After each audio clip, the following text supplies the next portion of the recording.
So what's going on, guys? My name's Chopper, and I hope everybody's having an awesome day. And in this video, guys, we're going to be looking at 50 Minecraft survival tips. Some things that are going to help you out in your game tremendously. Some of these tips are going to help you with game knowledge. Other ones are going to be little tricks that you probably didn't know about. But overall, this should improve your game significantly and is going to make your survival experience that much better. Now, before we jump into the tips today, guys, I worked unbelievably hard on this video. So if we could shoot for an insane like goal of 5,000 likes, I would really appreciate that. And of course, if you are new around here and this is your first time watching one of my videos, welcome, and there's going to be plenty more Minecraft videos to come, so make sure to go ahead and subscribe and stick around for much more. And let me know down below in the comment section which one of these tips in this video helped you the most. I'd love to know what it is so I can help you guys make better guides in the future. But without further ado, guys, let's get into the top 50 Minecraft survival tips to help you out in your game. Tip number 50, guys, is going to be staircase mining. Now, as some of you may or may not know, digging straight down in Minecraft is never a good idea, and probably one of the safer ways to go about it is by doing something called staircase mining, where you leave a block after you've already mined a certain level so you can kind of jump back onto it after you've gone deep enough and you want to get out. What this ends up doing is it makes it a lot safer so you don't fall, and also makes it tremendously easier to escape once you're done mining in that particular cave. So in general, I always recommend you incorporate some kind of staircase mining depending on where you're going. Tip number 49 is a nice little trick that will save your life when using a water bucket. Now, in general, I recommend you carry a water bucket, and we're going to talk about all the things you can do that are useful with that a little bit later. But one certainly thing you can do if you're falling from a high up place is to save yourself by placing water at the right moment before you hit the ground. And the way you do this is spam your jump button and also spam your place button as you're falling. And just before you hit that last block, that water should be able to save you and you'll take no damage at all. Number 48 is going to be to isolate your ores when mining. For example, I'm going to show you right here what this could look like if you stumble across some diamonds and they're maybe in a little bit of a rough spot. That could be dangerous if you lose them and you mine them in the wrong spot. The best way to do this is to cut out everything around it so the block is sort of just hovering, and then when you know it's safe, you go ahead and pick up that very valuable ore, because the last thing you'd want to have happen is to mine that ore and it ends up falling into a lava pit or somewhere where you just can't reach it. Number 47 is going to be using your swimming mechanic properly. Now, before I got back into Minecraft, the swimming mechanic was not a thing, and so when I got back into the game, this was all brand new to me. But when you hold shift while you're underwater, you go into a swimming animation and you go significantly faster than you would if you were just sort of like wading in the water. And so this is the best way to transport. You can cover some pretty nice ground doing this. If you come out of the water, you will leave your swimming animation, but it is the best way to swim hands down. Coming in at number 46 is going to be making coal blocks for better efficiency. Now, I recommend doing this in a couple circumstances. Either if you're going to be transporting a lot of coal from one area to another and you want to save space, it's good to make them into blocks. But also, if you just want to maybe burn a little bit more materials, then coal blocks are better to do it than just single individual ores. But either way, they're both very good. If you're doing some serious smelting, and I mean like absolutely serious, then probably make coal blocks, as the efficiency will count in that regard. But otherwise, you can do what you feel is necessary. Tip number 45 is going to be trading simple items to villagers to get emeralds. I don't ever recommend your primary source of emeralds being mining it, because you're just not going to find too many.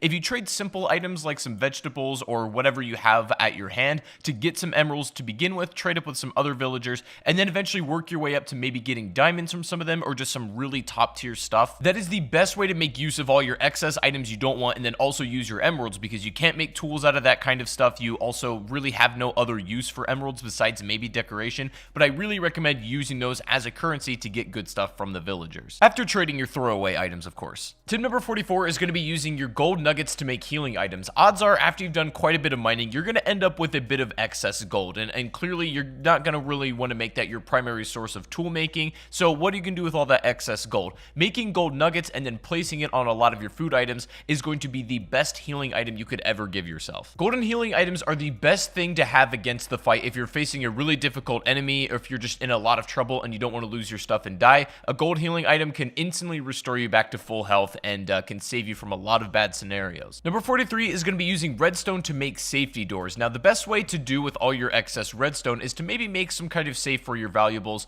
and then make it so only the door will open with an iron door using redstone. You can open it from wherever the trail leads, wherever you want the lever to be to get into that safe, but it's a good thing to hide all your valuables. Number 42, if you're ever exploring underwater and you come across one of these temples, odds are you're going to find some underwater zombies, and these guys can be a little bit tough, and some of them throw tridents, which travel really fast underwater and can just absolutely beam you. Now, and your problem is bows aren't super effective effective down here. However, you can still use them. But what you're going to notice is that your bow drops off significantly while it's in the water, but you can still damage if you compensate a little bit and just aim higher. I don't recommend you fight these things unless you absolutely have to, but that's the best way to go about it to keep them away at a distance, is to compensate with your bow a bit if you're stuck underwater. If you are going to be traveling underwater and swimming and exploring, then if you have armor and enchantments at this point, I recommend going for the ones that are specifically made for the water. For example, you can get an enchantment on your helmet that actually allows you to breathe for longer underwater. You can also get an enchantment on your boot that makes you be able to swim much faster while you're underwater, even if you're in that swimming animation, and it's great. I absolutely recommend it if you're going to be doing any kind of water exploring. Number 40 is kind of an organizational tip that I think will help you in the long run. I recommend when storing food, you have two different chests. You have one for cooked materials and things that are ready to be used, and then you have another chest for raw materials, just so when you kind of mix things up together, it gets a little bit disorganized. And if you do it right, making food, keeping the production up, and then also organizing your raw and then cooked resources makes your life way easier. Speaking of food, tip number 39 is going to be opening up multiple food sources for yourself. Now, it might take you a little bit to get to this point in the game, but eventually you'll have enough of a farm where you'll have a bunch of vegetables going at once. You can even have an animal farm for some just like extra sustenance. If you're able to set up multiple farms and you do them right, you'll never ever have to leave your house for food, and it's just almost an infinite generating source. Combine that with the fact that when you organize your food properly, then you'll never ever have to worry about food again, and you can focus your time on other stuff. I recommend setting up as many vegetables as possible, as well as having like both a pig and cow farm at the same time. Tip number 38 is going to be taming yourself a wolf and having it as a companion. Now, you can do this with multiple animals that will actually be your companion if you do it right. Like, for example, you can tame a llama if you so wish, and you can tame multiple animals as well, but definitely one of the essentials is to tame a wolf, have it as your companion, because it'll do so many great things for you. It'll follow you wherever you go. It'll fight for you if you start attacking something, and can be like a second hand in saving your life. Keep in mind, you cannot bring them to the nether, unfortunately, so they're going to have to stay in this part of the realm, but you can leave them in your house if you like as well. And as a side note, I just think they're honestly pretty cool to keep around.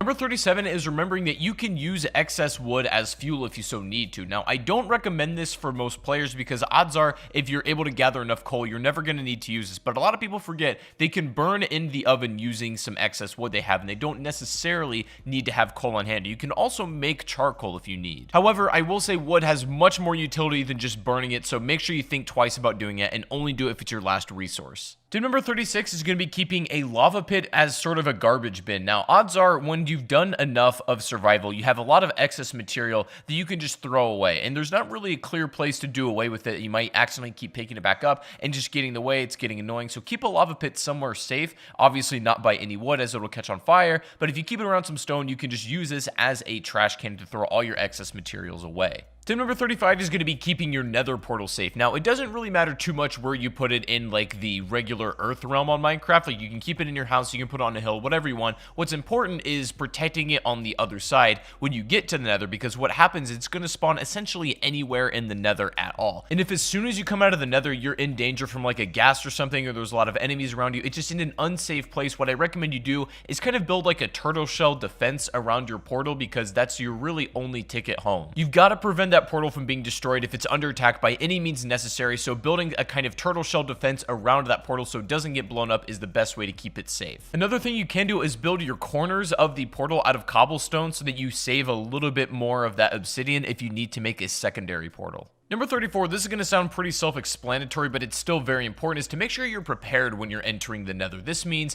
maybe have some enchantments for fire resistance, also have a water bucket, of course. Water bucket is arguably more important than anything you could take to the nether, so make sure you have one before you go. Having a lot of food is necessary because there's not a lot besides mushrooms you can get out of here either. A lot of this you guys know, but general preparedness is good. Number 33, guys, is going to be making a beacon to signal your house. Now, this is going to require you to get some pretty decent materials in this game, as well as some diamonds, so it's not something you can build right off the bat, but when you have the resources in order to be able to build the beacon, it's so unbelievably good to have because it'll mark a spot that'll shine a bright beam right into the sky, pointing out where you need to be. The beacon is so important to not get lost if you're struggling with that. Tip number 32 is iron is one of the most valuable things in the game, even though it's very easy to find. It is the best multi-purpose ore you can ever have, so what I recommend you do with all of your iron is make all of your like everyday tools, your swords that you're going to burn through, your pickaxes, your armor, whatnot. If you have diamond stuff, that should be for only when and if you need it. But you should have loads of iron tools in circulation, and if one breaks, it doesn't matter because the resource is very easy to find. It's a very strong material on everything it's used on, and I recommend in general just stocking up on it to have at your leisure. Number 31 is going to be making yourself some potions. This is likely going to be after you visited the Nether at least once and gathered some materials, but potions are so useful to have at hand,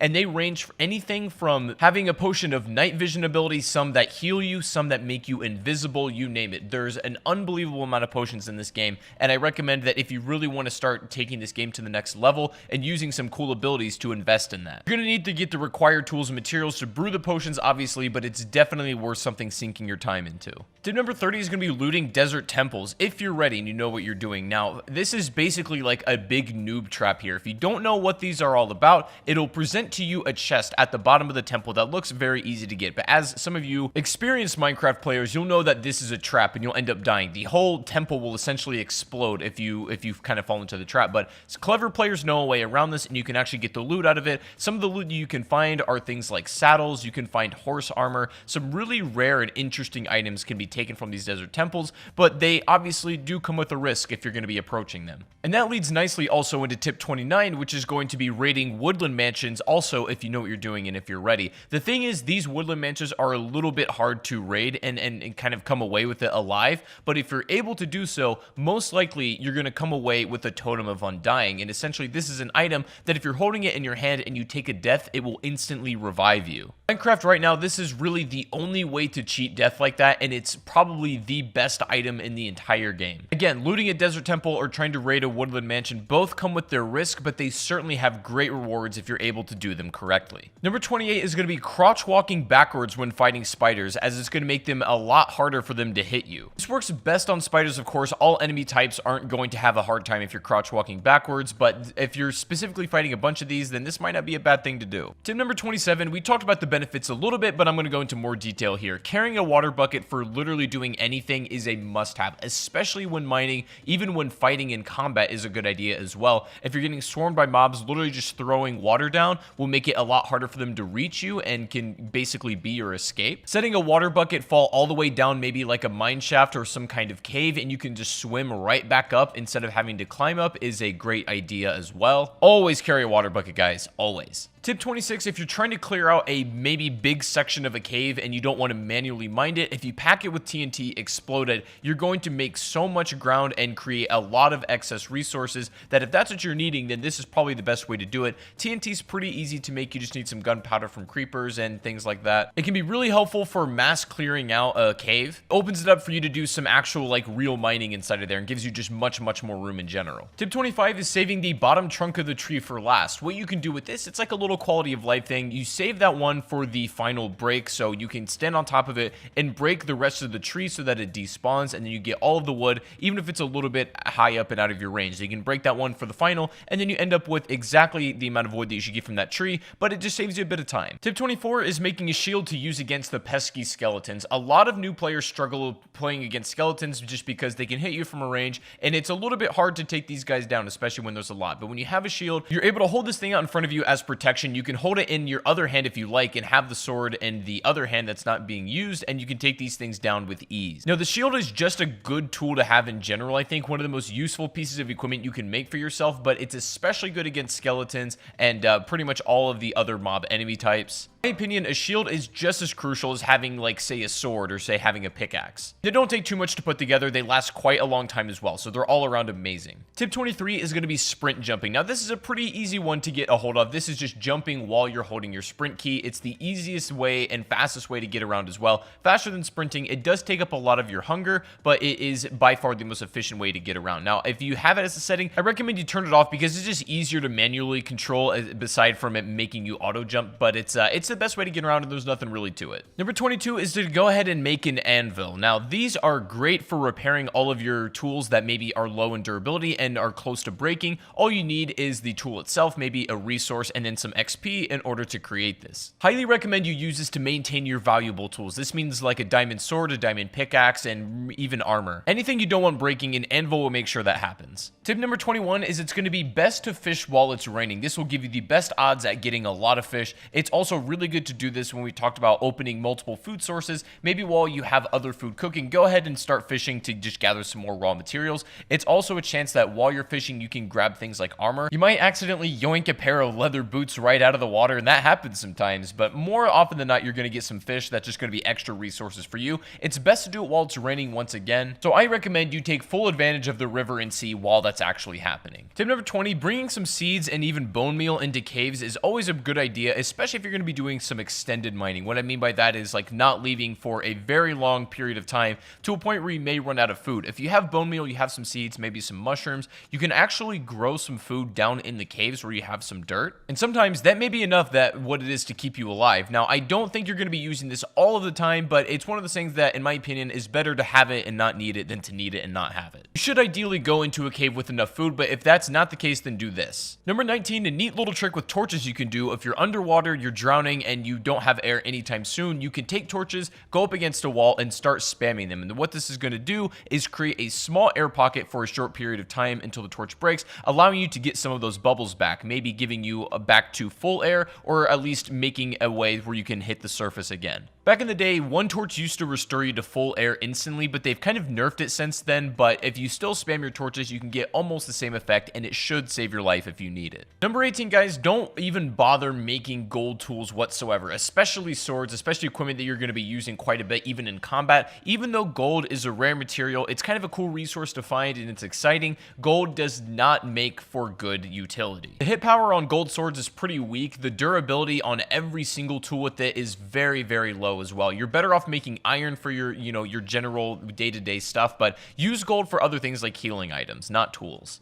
Number 17, guys, is going to be placing torches on the ground to help prevent mob spawns better. Now, when you're lighting up a cave, the way mobs spawn is just basically from the darkness. And so if you're able to light up the cave enough, that will prevent any mobs from spawning. However, the best way to do this, the most efficient way, is to have them on the ground where it carries the most light. You definitely can put them on the walls, and especially in really dark corners, do what you got to do, but having them on the ground, lighting up a really nice pathway is the best way to keep your cave safe. Speaking of mobs, number 16 is mobs cannot spawn on half slabs. This is just some useful information to know. They can essentially spawn anywhere except this, so use that information how you like. If you want to kind of maybe line something with safety on half slabs to prevent mobs from spawning, go ahead and do that, and I recommend it. Not something that's super practical, but it's definitely good information just to keep in the back of your mind if you ever need it. Tip number 15, when getting familiar with the different enchantments, there's one in particular you might like, which is called Silk Touch, and this allows you to mine an exact block without breaking it. So for example, you could take a Silk Touch pickaxe and then mine a piece of glass without breaking it down, because otherwise if you just use a regular tool, the glass would shatter. But you can use Silk Touch to actually mine the block itself,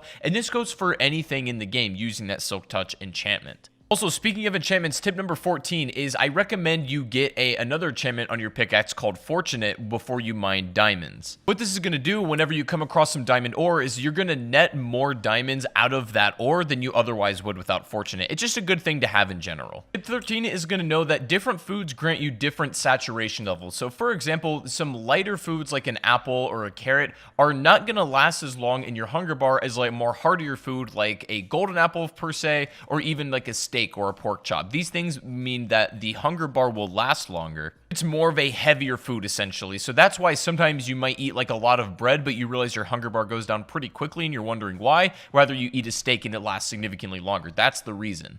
Tip number 12, if you're going to be growing sugarcane, which I recommend you do because it's a great resource, is to grow on sand. People claim that this is the best way and the fastest way to grow sugarcane, and the reason you want the resource is because sugar is not only an important ingredient in making cakes, but it's also really good for trading with villagers, as oftentimes that's what they want. Having a block of sand in contact with water, maybe near your house or by your farms, is probably the easiest way to go about it. Number 11 is keeping your hotbar organized. This is important, and there's no really right way to do it. You do whatever feels comfortable to you, but for me, I like to keep my sword in my first slot, either my pickaxe or my bow in my second, and then my shield in my third, torch in my fourth, water bucket in my fifth, and then my food in my sixth, and just whatever miscellaneous stuff you might have. But you can organize it however you like and whatever you're comfortable with, but make sure that you can get to anything you need in a moment's notice. Number 10, if you're struggling with Endermen, a really good thing to do is just put that water bucket in front of you. Endermen normally calm down if they're submerged in water, but if one is just being pesky and you're having trouble fighting them off, instead of getting close enough to use your sword and then you kind of put yourself in danger,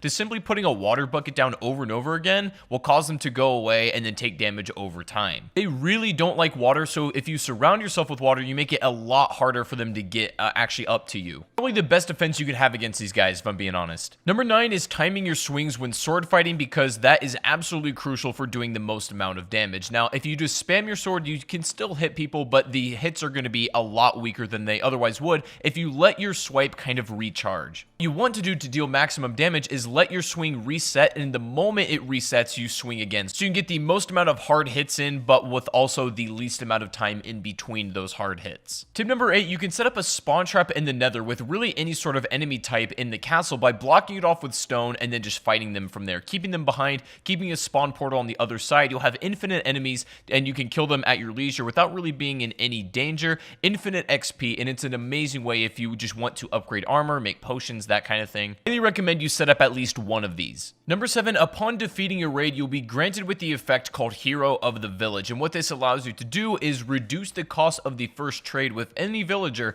by 30%, and it's something that's really going to be extremely useful. If you're trading something valuable, maybe in order to get diamonds, it's great for that. To beat a raid, take advantage of this effect as much as you possibly can. Tip number 6 is keeping your ender eyes or anything extremely valuable in an ender chest. You can hide it somewhere in the world where it's basically no chance of being destroyed. Put the other side in maybe like your safe house, and the thing is, between these two chests there's a connection, so you can pull any items that are in that ender chest from either side, and this is the best way to keep ender eyes just in case one chest gets destroyed. You don't lose all of that progress. You won't have these right off the bat, but definitely invest in some ender chests when you can. Tip number 5, make sure you use your crouch walk when you're crawling through tight spaces, or if maybe you're high up on an elevation with a chasm underneath you. When you're crouch walking, you have zero chance when you're holding that crouch to fall off that side. Even if you kind of back up into it, you let go of that crouch, if you're still in that position, you won't fall. If you move any more farther than that without crouching, then you will fall down that chasm, but this is the best way to be safe and really not fall off any places that you shouldn't. Number 4, if you're going to be traveling by boat, make sure when you leave it, you go ahead and hit it a couple times to break it and take it with you. I see a lot of people just leaving their boat where it is and then maybe kind of forgetting about it, but if you break it and then you pick it back up, you can place it anywhere you like as well. Tip number 3, putting 2 chests back to back. You can make a double chest, and they're unbelievably useful this way. You have so much room in them, pretty much in excess of more than you'll ever need. You can have an entire storage area if you want of just complete double chests.